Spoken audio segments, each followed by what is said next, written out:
need to understand my philosophy and teaching relates to one of the names for God, which is the Word. If you think about it, creation, everything that exists in the world happened because God brought it into existence. God has the ultimate superpower.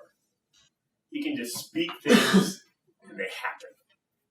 It's awesome. It's really the only superpower you need. In fact, that is what makes God God. If he says it, it happens. If you could do that yourself, you would have ultimate power. Well, creativity, the act of creation, the Bible says that we are made in the image of God. And so one of the things that makes us like God is the ability to create. Now, we can't actually speak things into existence, but through writing, for instance, through literature, through story, through poetry, we can create. We can create worlds, we can create characters, we can create people that do things.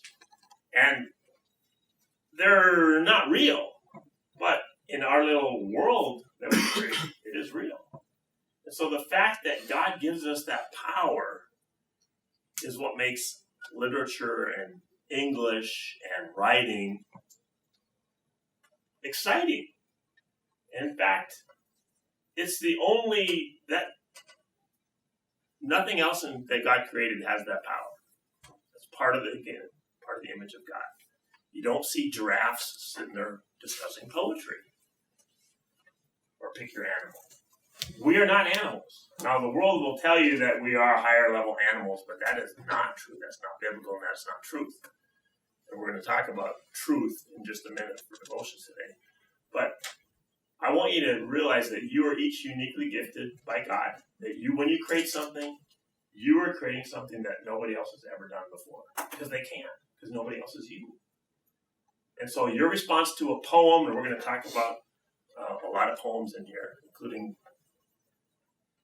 Did I give you a poem yesterday? The Heart. Yes, that's one. We're going to talk about that. And we're all going to react different ways because, again, we are created with unique gifts. And none of you are going to react exactly the same way, and none of you will write exactly the same thing about that poem. And that happens over and over again, not just in English class, but in life.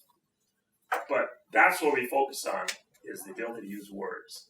And the interesting thing about words are that they last long after we're gone. And that's a powerful thing about words, too. God has given us a book that's been around for thousands of years called the Bible. But we also have other people's books and stories. Shakespeare comes to mind, who's been dead for 400 years.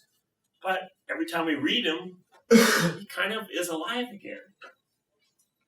At least in my class.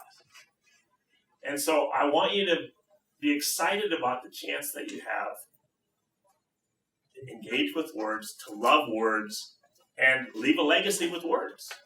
Because you and I will be gone someday, but if we write things down, our words will last. And that's kind of cool. That's another way that we are like God. We're creating God's image. Our words can be sort of immortal. And that's